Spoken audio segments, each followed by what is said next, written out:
Current news അപ്ഡേറ്റ്സിലേക്ക് പ്രധാന വാർത്തകൾ. കേന്ദ്രത്തിനെതിരായ സമരത്തിൽ വെട്ടിലായി കേരള പ്രതിപക്ഷം. ഡൽഹിയിൽ സമരത്തിന് കർണാടക, പ്രതിഷേധം ബുധനാഴ്ച. സിദ്ധരാമയ്യയും DK ശിവകുമാറും പങ്കെടുക്കും. തണ്ണീർക്കൊമ്പന്റെ മരണകാരണം ഹൃദയാഘാതം. ശരീരത്തിൽ മുഴയും ലിംഗത്തിൽ മുറിവുമെന്ന് പോസ്റ്റ്മോർട്ടം റിപ്പോർട്ട്. വിശദമായി പരിശോധിക്കാൻ 5 അംഗ സമിതി. അതിരപ്പിള്ളിയിൽ കാട്ടാന ചരിഞ്ഞു. കേരള സാഹിത്യ അക്കാദമിക്കെതിരെ ബാലചന്ദ്രൻ ചുള്ളിക്കാട്. സാഹിത്യോത്സവത്തിലെ പ്രഭാഷണത്തിന് 2400 രൂപ. വണ്ടിക്കൂലിക്ക് പോലും തികഞ്ഞില്ലെന്ന് കവി. നടപടി ഉടനെന്ന് K സച്ചിദാനന്ദൻ. ചെയർമാന്റെ ഖേദത്തോടെ വിഷയം അവസാനിച്ചെന്ന് മന്ത്രി സജി ചെറിയാൻ. LK അദ്വാനിക്ക് ഭാരത് രത്ന. രാജ്യത്തിന് മഹത്തായ സംഭാവന നൽകിയെന്ന് പ്രധാനമന്ത്രി. പരമോന്നത സിവിലിയൻ ബഹുമതി 96-ാം വയസ്സിൽ. BJP മുതിർന്ന നേതാവിന് അഭിനന്ദന പ്രവാഹം. മദ്യനയ കേസിൽ അരവിന്ദ് കെജ്രിവാളിനെ പിടിവിടാതെ ED. അന്വേഷണത്തോട് സഹകരിക്കുന്നില്ലെന്ന് കാട്ടി കോടതിയിൽ ഹർജി. 5 തവണ സമൻസ് അയച്ചിട്ടും വന്നില്ലെന്നും ED. വിശാഖപട്ടണം ടെസ്റ്റിൽ ഇന്ത്യൻ ആധിപത്യം. England 253 all out. ബൂംറയ്ക്ക് 6 വിക്കറ്റ്.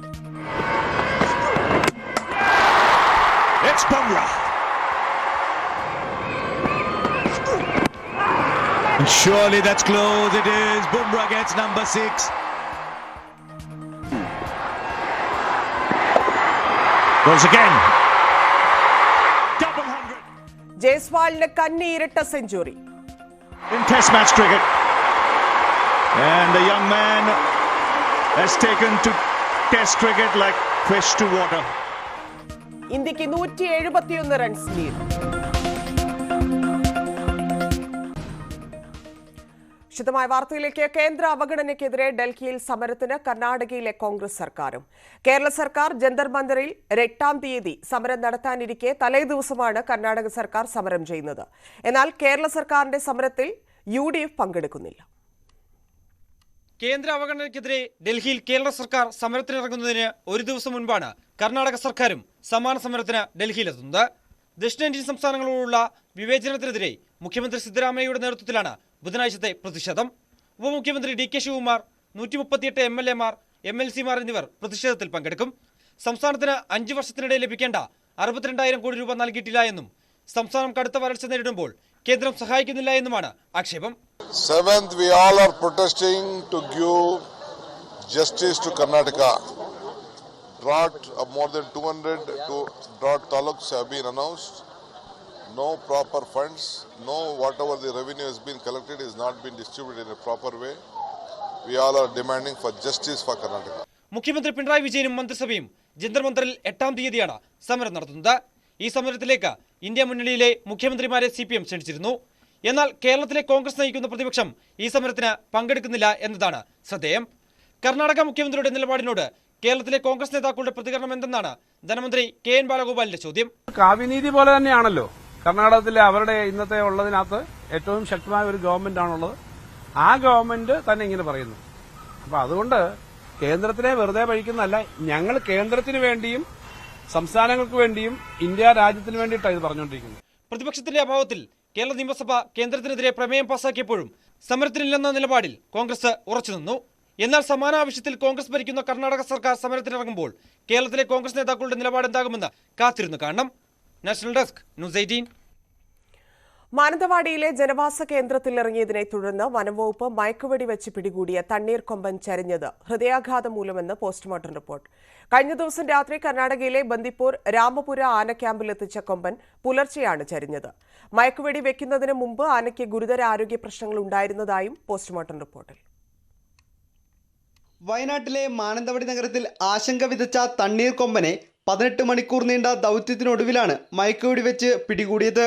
2 ആഴ്ച മുൻപ് കർണാടക വനം വകുപ്പ് പിടികൂടി കോളർ ID ഘടിപ്പിച്ച് വനത്തിലേക്ക് വിട്ട തണ്ണീർക്കൊമ്പനാണെന്ന് നേരത്തെ വ്യക്തമായിരുന്നു. അതിനാൽ കർണാടക ബന്ദിപ്പൂരിലെ രാമപുര ആന ക്യാമ്പിലെത്തിച്ച് പരിശോധനകൾ പൂർത്തിയാക്കി ആനയെ കാട്ടിലേക്ക് തന്നെ തുറന്നുവിടാനുള്ള തയ്യാറെടുപ്പിലായിരുന്നു വനംവകുപ്പ്. ഇതിനിടെയാണ് ആന ചെരിഞ്ഞത്. കേരളത്തിലെയും കർണാടകയിലെയും ഉദ്യോഗസ്ഥർ സംയുക്തമായി നടത്തിയ പോസ്റ്റ്മോർട്ടം നടപടികൾ പൂർത്തിയായതോടെയാണ് മരണകാരണം സംബന്ധിച്ച കൂടുതൽ വ്യക്തതയുള്ള വിവരങ്ങൾ പുറത്തു വന്നത്. ബന്ദിപ്പൂരിൽ എത്തിച്ച ശേഷം ചെരിഞ്ഞ ആനയ്ക്ക് എന്താണ് സംഭവിച്ചതെന്ന് പരിശോധിക്കാൻ അധികൃതർ വെറ്റിനറി സർജന്മാരുടെ പ്രത്യേക സംഘത്തെ നിയോഗിച്ചിരുന്നു. ആനയ്ക്ക് മയക്കുവെടി ഏൽക്കുന്നതിന് മുൻപ് ശരീരത്തിൽ മുഴയുണ്ടായിരുന്നുവെന്നും ഇത് പഴുത്ത നിലയിലായിരുന്നുവെന്നും പോസ്റ്റ്മോർട്ടം റിപ്പോർട്ട് വ്യക്തമാക്കുന്നു. ആനയുടെ ലിംഗത്തിനും മുറിവുണ്ടായിരുന്നു. ഞരമ്പിൽ അമിതമായി കൊഴുപ്പ് അടിഞ്ഞിരുന്നു. എന്നാൽ സമ്മർദ്ദത്തെ തുടർന്നുണ്ടായ ഹൃദയാഘാതമാണ് മരണകാരണമായതെന്നാണ് പോസ്റ്റ്മോർട്ടം റിപ്പോർട്ടിലെ പ്രധാന കണ്ടെത്തൽ. ന്യൂസ് 18 വയനാട്. അതിരപ്പള്ളി പ്ലാന്റേഷൻ മേഖലയിൽ കാട്ടാന ചരിഞ്ഞു. വെറ്റിലപ്പാറ 10ാം ബ്ലോക്കിലാണ് 2 ദിവസം പഴക്കമുള്ള പിടിയാനയുടെ ജഡം കണ്ടെത്തിയത്. അതേസമയം ശല്യം രൂക്ഷമായ പാലപ്പള്ളി മേഖലയിൽ ഇന്നും ടാപ്പിംഗ് തൊഴിലാളിക്ക് നേരെ ആക്രമണമുണ്ടായി. ഇന്ന് രാവിലെ അതിരപ്പള്ളി വെറ്റിലപ്പാറ പ്ലാന്റേഷൻ മേഖലയിൽ 10ാം ബ്ലോക്കിലാണ് കാട്ടാനയുടെ ജഡം കണ്ടെത്തിയത്. തൊഴിലാളികളാണ് വിവരം വനംവകുപ്പിനെ അറിയിച്ചത്. ജഡത്തിന് 2 ദിവസം പഴക്കമുണ്ടെന്നാണ് പ്രാഥമിക നിഗമനം. ഏകദേശം 45 വയസ്സുള്ള പിടിയാനയുടേതാണ് ജഡം. ആന ചരിയാനിടയാക്കിയ സാഹചര്യം എന്താണെന്ന് പോസ്റ്റ്മോർട്ടം നടപടികൾക്ക് ശേഷം മാത്രമേ വ്യക്തമാവുകയുള്ളൂ. കാട്ടാന ശല്യം രൂക്ഷമായ പാലപ്പള്ളി മേഖലയിൽ ഇന്നും ടാപ്പിംഗ് തൊഴിലാളിക്ക് നേരെ ആക്രമണമുണ്ടായി. രാവിലെ 7 മണിയോടെ തോട്ടത്തിൽ ജോലിക്കിറങ്ങിയ കുണ്ടായി സ്വദേശി ഭാസ്കറിനാണ് പരിക്കേറ്റത്. ആന വരുന്നത് കണ്ടില്ല, പുഴയെന്ന് കയറിയിട്ടല്ല. ആന കയറി വല്ല ഓടിച്ചാണ്ട് തട്ടി വീണു, തുമ്പി കഴിച്ച് പുറത്തടിച്ചു. അപ്പോൾ വീണു, ഒരു മരം വീണെന്ന് പറയാം. എൻ്റെ അടുത്ത് വീണ് കൊണ്ടതിൻ്റെ അടിയിലേക്ക് നിറഞ്ഞ നീങ്ങുക. ആന ചവിട്ടിനും കുത്തി നോക്കിയിട്ടുണ്ട്. ആനരെ കൊണ്ടുപോകുന്നത് എന്ത് മരക്കന്മാരായിട്ടുണ്ട്. അത് കാരണം കൊണ്ട് എത്തിക്ക് രക്ഷപ്പെട്ടു. ആനയുടെ സാന്നിധ്യം മനസ്സിലാക്കാതെ ജോലി തുടരുകയായിരുന്ന ഭാസ്കരനെ തുമ്പിക്കൈ കൊണ്ട് ആന അടിച്ചു വീഴ്ത്തി. കുത്താൻ ശ്രമിച്ചെങ്കിലും ഭാസ്കരൻ ഒഴിഞ്ഞുമാറി. ഈ സമയം അവിടെ ടാപ്പിങ്ങിനുണ്ടായിരുന്ന മറ്റു തൊഴിലാളികളാണ് ആനയെ വിരട്ടി ഓടിച്ചത്. കൈക്കും കാലിനും പരിക്കേറ്റ ഭാസ്കരനെ പുതുക്കാട് താലൂക്ക് ആശുപത്രിയിൽ പ്രവേശിപ്പിച്ചു. ഇയാളുടെ പരിക്ക് ഗുരുതരമല്ല. ന്യൂസ് 18 തൃശൂർ. കേരള സാഹിത്യ അക്കാദമിക്കെതിരെ കവി ബാലചന്ദ്രൻ ചുള്ളിക്കാട്. സാഹിത്യ അക്കാദമി തന്നെ അപമാനിച്ചതാണ് വിമർശനം. സാഹിത്യ അക്കാദമി തൃശൂരിൽ സംഘടിപ്പിച്ച അന്താരാഷ്ട്ര സാഹിത്യോത്സവത്തിൽ നൽകിയ പ്രതിഫല തുകയാണ് വിമർശനത്തിന് വഴിവെച്ചത്.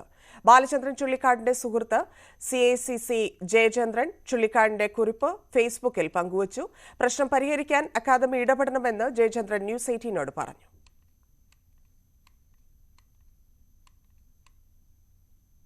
കേരള സാഹിത്യ അക്കാദമിയുടെ ചരിത്രത്തിലെ ഏറ്റവും മികച്ച പ്രസംഗങ്ങളിലൊന്നായിരുന്നു നളിനിയെക്കുറിച്ച് അദ്ദേഹം നടത്തിയ പ്രസംഗം. അവിടെ കേട്ടിരിക്കുന്നവരും സാമൂഹ്യ മാധ്യമങ്ങളിലുമെല്ലാം ആ കാര്യം വിശാലമായ രീതിയിൽ ചർച്ച ചെയ്യപ്പെടുകയും ചെയ്തിരുന്നു. ഇത് കഴിഞ്ഞ ഇന്ന് 3-ാം തീയതി രാവിലെ 8:34 എനിക്ക് വാട്സാപ്പിൽ ഈ പോസ്റ്റ് ഇടുന്നത് വരെ ഇദ്ദേഹത്തിൻ്റെ മനസ്സിനെ ഇത് മുറിപ്പെടുത്തിക്കൊണ്ടിരിക്കുകയായിരുന്നു. അത് വേറൊന്നും കൊണ്ടല്ല, 67 വയസ്സുള്ള ബാലചന്ദ്രൻ ചുള്ളിക്കാട് ബസ്സിൽ കയറി അല്ലെങ്കിൽ തീവണ്ടിയിൽ പോയി ആശാൻ്റെ നളിനിയെക്കുറിച്ച് പ്രസംഗിക്കണം എന്ന് പറയുന്നതിന് സാഹിത്യ അക്കാദമിക്കല്ല ആർക്കും സാധിക്കില്ല. കാരണം അദ്ദേഹത്തിന് കൊടുത്ത പ്രതിഫലത്തേക്കാൾ കൂടുതൽ അദ്ദേഹം ടാക്സി കാശിന് കൊടുക്കേണ്ടി വന്നു. അപ്പോൾ പണ്ട് ബാലൻ സീരിയലിൽ അഭിനയിക്കുന്നത് ഒരു മഹാപാതകമാണ് എന്ന് വ്യാപകമായ പ്രചരണം ഉണ്ടായിരുന്നു. കവിത എഴുതിയാൽ പോരെ, എന്തിനാ സീരിയലിൽ അഭിനയിക്കണമെന്നുള്ള അതിൻ്റെ മറുപടി എന്നുള്ള നിലയിലാണ് അദ്ദേഹം പറഞ്ഞത്, ഈ 1100 രൂപ ഞാൻ ടാക്സി കാശ് കൊടുത്തത് ഞാൻ സീരിയലിൽ അഭിനയിച്ചുണ്ടാക്കിയ കാശിൽ നിന്നാണ്. എനിക്കിതിൽ പറയാനുള്ളത്, ഒരു പരിപാടി നടത്തുമ്പോൾ പ്രത്യേകിച്ച് ആശാൻ്റെ 100ാം ചരമവാർഷികത്തോടനുബന്ധിച്ച് ആശാൻ്റെ കവിതകളെക്കുറിച്ച് ഒരു പഠനം നടത്തുമ്പോൾ, അതിനൊരു പ്രസംഗം നടത്തുമ്പോൾ 2 മണിക്കൂർ നീണ്ടു നിൽക്കുന്ന പ്രസംഗമാണ്.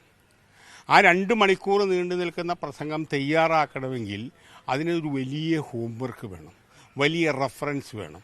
ഏതാണ്ട് ഒരാഴ്ചയെങ്കിലും സമയമെടുത്താലാണ് അങ്ങനെ ഒരു പ്രസംഗം കൊണ്ടുവരാൻ സാധിക്കുകയും അത് പറയുകയും ചെയ്യുകയും ചെയ്യുന്നത്. അപ്പോൾ അതിൻ്റെ പുറകിലുള്ളൊരു മാനസികമായ വലിയ സ്ട്രെയിൻ ഉണ്ട്. ആ സ്ട്രെയിനിന് നമുക്കൊരിക്കലും വിലയിടാൻ പറ്റില്ല. അതിപ്പോൾ 25,000 രൂപ കൊടുത്താൽ പോലും നമുക്കതിന് വിലയിടാൻ പറ്റില്ല. കുറഞ്ഞ പ്രതിഫലം നൽകി അപമാനിച്ചെന്ന ബാലചന്ദ്രൻ ചുള്ളിക്കാടിന്റെ ആക്ഷേപത്തിൽ ഇടപെട്ട് കേരള സാഹിത്യ അക്കാദമി. ബാലചന്ദ്രൻ ചുള്ളിക്കാടിന്റെ പ്രശ്നം പരിഹരിക്കാൻ നടപടി സ്വീകരിച്ചിട്ടുണ്ടെന്ന് അക്കാദമി അധ്യക്ഷൻ K. സച്ചിദാനന്ദൻ പറഞ്ഞു. ചുരുങ്ങിയ ഫണ്ട് കൊണ്ടാണ് സാഹിത്യോത്സവം നടക്കുന്നത്. ബാലചന്ദ്രനുണ്ടായ പ്രശ്നത്തിൽ ഞങ്ങൾക്ക് സങ്കടമുണ്ട്. ചുള്ളിക്കാട് ഉന്നയിച്ചത് പൊതുവായ പ്രശ്നമാണ്. ഇതിനെ ഒരു വ്യക്തിപരമായ പ്രശ്നമായി കാണുന്നില്ലെന്നും സച്ചിദാനന്ദൻ. അത് പരിഹരിക്കപ്പെട്ട് കഴിഞ്ഞ ഒരു പ്രശ്നമാണ് ഞങ്ങളെ സംബന്ധിച്ചിടത്തോളം. ഇപ്പോൾ ഇത് വളരെ ലിമിറ്റഡ് പണം കൊണ്ട് നടത്തുന്ന ഒരു ഉത്സവമാണ്. അപ്പോൾ നമ്മളെല്ലാവർക്കും സാധാരണ എല്ലാ എഴുത്തുകാർക്കും കൊടുക്കുന്ന 1000 രൂപയാണ്. പിന്നെ ഇവിടെ കിലോമീറ്റർ കണക്കാക്കിയിട്ടുള്ള ഒരു രീതിയാണ് പണ്ട് തൊട്ടേ അവലംബിച്ചു പോയത്. അപ്പോൾ അത് യാന്ത്രികമായിട്ട് ഫോളോ ചെയ്യുകയാണ് ഓഫീസ് ചെയ്തത്. ഇത് ബാലൻ്റെ കാര്യത്തിൽ അദ്ദേഹം വളരെ കൂടുതൽ സംസാരിച്ചു, വളരെ കൂടുതൽ അതിനുവേണ്ടി എഫർട്ട് എടുത്തിട്ടുണ്ട്. അതുകൊണ്ടൊരു പ്രത്യേക പരിഗണന എന്നുള്ളത് നിൽക്കണം. അല്ലെങ്കിൽ ആ നിയമപ്രകാരം ഈ ചെയ്തതിൽ തെറ്റ് പറയാൻ പറ്റില്ല. പക്ഷെ അതുകൊണ്ട് ബാലേന്ദ്രന് ആവശ്യമായിട്ടുള്ള രീതിയിലുള്ള ഒരു പ്രതിഫലം നൽകാനുള്ള തീരുമാനമുണ്ടായി. സാഹിത്യ അക്കാദമി ചെയർമാൻ ഖേദം പ്രകടിപ്പിച്ചതോടെ വിഷയം അവസാനിച്ചെന്ന് മന്ത്രി സജി ചെറിയാൻ. ബാലചന്ദ്രൻ ചുള്ളിക്കാടുമായി താൻ സംസാരിച്ചിരുന്നു. പ്രശ്നം പണമല്ലെന്നും സാഹിത്യകാരന്മാർക്ക് മറ്റ് കലാകാരന്മാർക്ക് ലഭിക്കുന്നതുപോലെ പരിഗണന ലഭിക്കുന്നില്ല എന്നതാണെന്നും മന്ത്രി പറഞ്ഞു. അത് സർക്കാരിന്റെ ശ്രദ്ധയിൽപ്പെടുത്തുമെന്നും മന്ത്രി വ്യക്തമാക്കി. സാമ്പത്തികമായ പരിഗണനയും അല്ലാതെ സാമൂഹികമായ പരിഗണനയും സാഹിത്യരംഗത്തുള്ളവർക്ക് കിട്ടുന്നില്ല എന്നുള്ളൊരു പൊതു വിമർശനം അത് ഉന്നയിച്ചത്. അതാണ് അതിൻ്റെ കണ്ടന്റ്. അതാണ് ഞാൻ മനസ്സിലാക്കുന്നത്. അദ്ദേഹത്തിൻ്റെ ഈ 1000 രൂപയുടെ പ്രശ്നമൊന്നും. അപ്പോൾ അത് പതിനോട് പറഞ്ഞപ്പോൾ ഞാൻ പറഞ്ഞു, സാർ അത് നല്ലൊരു കാര്യം ഉന്നയിച്ച് അത് ഞങ്ങളുടെ ശ്രദ്ധയിൽ വന്നപ്പോൾ നന്നായി. ഭാവിയിൽ അതെങ്ങനെ കൈകാര്യം ചെയ്യാൻ പറ്റും എന്നതിനെപ്പറ്റി ഗവൺമെൻറ് ഈ കാര്യത്തിൽ പറ്റിയ മെഷർ അവർ തന്നെ ഉൾക്കൊണ്ട് കഴിഞ്ഞു. അതുകൊണ്ട് ആ പ്രശ്നം അവസാനിച്ചു. മുതിർന്ന BJP നേതാവ് LK അദ്വാനിക്ക് രാജ്യത്തിന്റെ പരമോന്നത സിവിലിയൻ ബഹുമതിയായ ഭാരത് രത്ന. പ്രധാനമന്ത്രി നരേന്ദ്രമോദി എക്സിലൂടെയാണ് പുരസ്കാര വിതരണം അറിയിച്ചത്. ഇന്ത്യയുടെ വികസനത്തിന് LK അദ്വാനി നൽകിയ സംഭാവനകൾ മഹത്തരമാണെന്ന് മോദി എക്സിൽ കുറിച്ചു. 96-ാം വയസ്സിലാണ് അദ്വാനിയെ തേടി ഈ അംഗീകാരമെത്തുന്നത്. അയോധ്യയിൽ രാമക്ഷേത്ര നിർമ്മാണത്തിന് രഥയാത്ര നടത്തുകയും 96-ലടക്കം BJP അധികാരത്തിലെത്തിക്കാനുള്ള പ്രധാന പങ്ക് വഹിച്ചതും LK അദ്വാനിയാണ്. അയോധ്യ പ്രാൺപ്രതിഷ്ഠ ചടങ്ങിൽ അദ്വാനി പങ്കെടുത്തിരുന്നില്ല. അടൽ ബിഹാരി വാജ്പേയി സർക്കാരിന്റെ കാലത്ത് ഉപപ്രധാനമന്ത്രിയായും കേന്ദ്രമന്ത്രിയായും പ്രവർത്തിച്ചിട്ടുണ്ട്. 9 വർഷം ലോക്സഭയിലും 80-ൽ രാജ്യസഭയിലും പ്രതിപക്ഷ നേതാവായി മികവ് തെളിയിച്ചിട്ടുണ്ട് LK അദ്വാനി. ഡൽഹി മദ്യനയ കേസിൽ അരവിന്ദ് കെജ്രിവാളിനെതിരെ നടപടി കടുപ്പിച്ച് ED. അന്വേഷണത്തിനോട് സഹകരിക്കുന്നില്ലെന്ന് ചൂണ്ടിക്കാട്ടി ED കോടതിയിൽ ഹർജി നൽകി. കേസിൽ 5 തവണ സമൻസ് അയച്ചിട്ടും സഹകരിച്ചില്ലെന്നും ED കോടതിയെ അറിയിച്ചു. തന്റെ മരണവാർത്ത സ്വയം വ്യാജമായി സൃഷ്ടിച്ചതെന്ന് മോഡലും നടിയുമായ പൂനം പാണ്ഡെ. അർബുദ ബോധവൽക്കരണത്തിന്റെ ഭാഗമായിട്ടാണ് വ്യാജവാർത്ത സൃഷ്ടിച്ചതെന്നും താരം പറയുന്നു. വേദനിപ്പിച്ചതിന് മാപ്പു ചോദിച്ചുകൊണ്ട് താരം വീഡിയോ പങ്കുവച്ചു. സെർവിക്കൽ ക്യാൻസർ മൂലം വ്യാഴാഴ്ച അന്തരിച്ചുവെന്ന് താരത്തിന്റെ ഔദ്യോഗിക സമൂഹ മാധ്യമ പേജിലാണ് അറിയിപ്പ് വന്നത്. I didn't die because of cervical cancer. Unfortunately, I cannot say that about those hundreds and thousands of women who have lost their lives because of cervical cancer. It is not because they couldn't do anything about it, because they had no idea what to do. I'm here to tell you that, unlike other cancers, cervical cancer is preventable. All you have to do is you have to get your tests done and you have to get HPV vaccine. We can do all this and more to make sure there is no more life lost to this disease. Please log on to www.poonampandeisalive.com. Pak മുൻ പ്രധാനമന്ത്രി ഇമ്രാൻഖാന് ഒരു കേസിൽ കൂടി തടവ് ശിക്ഷ. 2018-ലെ ഇസ്ലാമിക നിയമം ലംഘിച്ച് വിവാഹിതരായെന്ന കേസിലാണ് ശിക്ഷ. ഇമ്രാനും ഭാര്യയ്ക്കും 7 വർഷം തടവാണ് കോടതി വിധിച്ചത്. ഒരാഴ്ചക്കിടെ ഇമ്രാനെതിരായ 3ാമത്തെ ശിക്ഷാവിധിയാണിത്. ഇടവേളയ്ക്ക് ശേഷം വാർത്തകൾ തുടരും.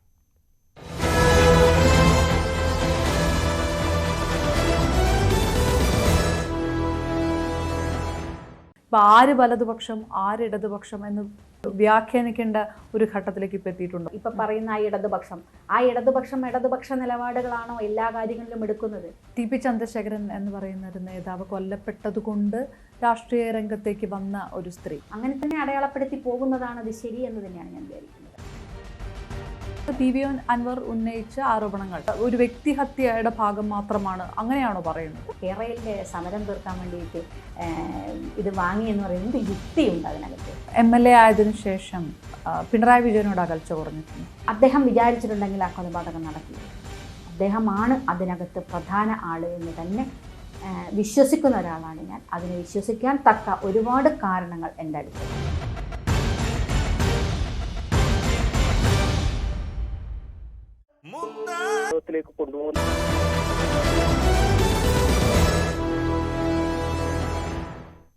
വാർത്തകളിലേക്ക്. BJP ആവശ്യപ്പെട്ടാൽ പത്തനംതിട്ടയിൽ സ്ഥാനാർത്ഥിയാകുമെന്ന് PC ജോർജ് ന്യൂസ് 18നോട്. പത്തനംതിട്ടയുടെ MP ആയി കേന്ദ്രത്തോട് 1000 കോടി രൂപ ആവശ്യപ്പെട്ടാൽ അവർ അനുവദിക്കും. പിൽഗ്രിം ടൂറിസത്തിന് പത്തനംതിട്ടയിൽ വലിയ സാധ്യതയാണ്. കഴിഞ്ഞ ലോക്സഭാ തെരഞ്ഞെടുപ്പിൽ ക്രിസ്ത്യാനികളുടെ പിന്തുണ ബിജെപിക്ക് ഉണ്ടായിരുന്നില്ലെന്നും പി സി ജോർജ് പറഞ്ഞു. ആ ശബരിമല ഉൾപ്പെട്ട പത്തനംതിട്ട പാർലമെന്റ് നിയോജകമണ്ഡലം സ്വാഭാവികമായി ആ ശബരിമലയെ സംബന്ധിച്ച് പാർലമെന്റ് ശക്തമായിട്ട് വാദിക്കാനുള്ള ബാധ്യത ഇവിടുത്തെ എം പിക്കില്ലേ? അത് മാത്രമാണോ? പത്തനംതിട്ട മാത്രമല്ലെന്ന്, പത്തനംതിട്ട എന്ന് അവിടുന്ന് ഒരു പിൽഗ്രിം ടൂറിസത്തിൻ്റെ പ്രാധാന്യം വലിയ ഇതാണ്. കേന്ദ്ര ഗവൺമെൻറ് വളരെ സപ്പോർട്ട് ചെയ്യുന്നത്. ചെയ്യാവുന്നൊരു കാര്യം എന്താ? ശബരിമല അവിടെ നിന്ന് ഇറങ്ങി ബാബരു പള്ളിയുണ്ട് എരുമേലി, അതുപോലെ തന്നെ ക്രിസ്ത്യൻ പള്ളിയുണ്ട്, അവിടുന്ന് കാഞ്ഞിരപ്പള്ളി കത്തീഡ്രൽ പള്ളിയുണ്ട്, പിന്നെ ഹൈന്ദവ പ്രമുഖ ക്ഷേത്രങ്ങളുണ്ട്, പിന്നെ വാഗമണ്ണിൽ വരുമ്പോൾ നമ്മുടെ മുരുകമ്മലയുണ്ട്.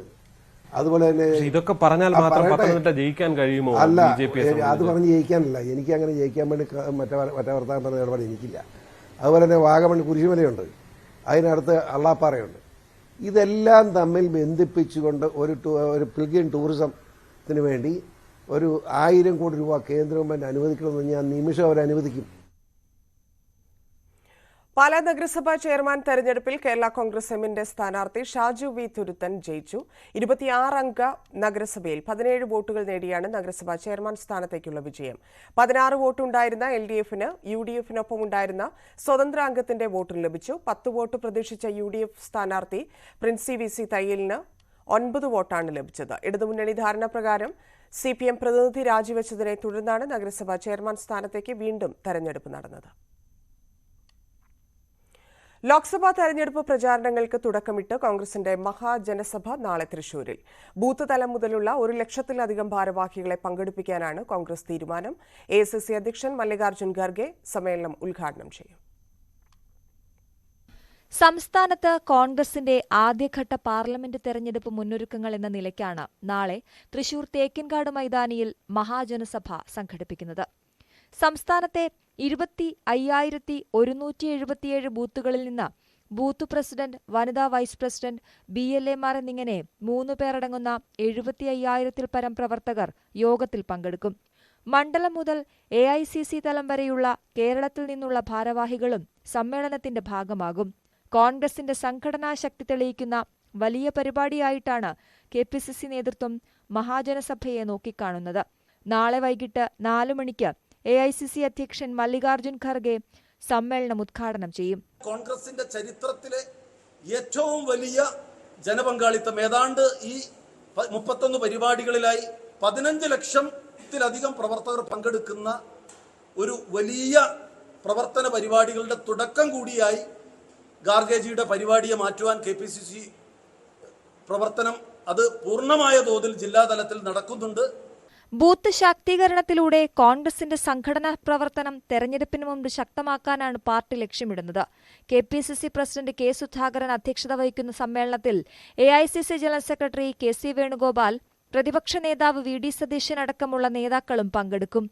ന്യൂസ് 18 തൃശൂർ. സ്പോർട്സ്. വിശാഖപട്ടണം ഇന്നത്തെ സ്വർണം വെള്ളി നിരക്കുകൾ. കവിത ഗോൾഡ് ആൻഡ് ഡയമണ്ട്സ് ഇന്നത്തെ സ്വർണം വെള്ളി നിരക്കുകൾ നിങ്ങൾക്കായി സമർപ്പിക്കുന്നത്. വലിയ സ്വപ്നങ്ങൾ, വലിയ സന്തോഷങ്ങൾ, വലിയ collection. Kavitha gold and diamonds.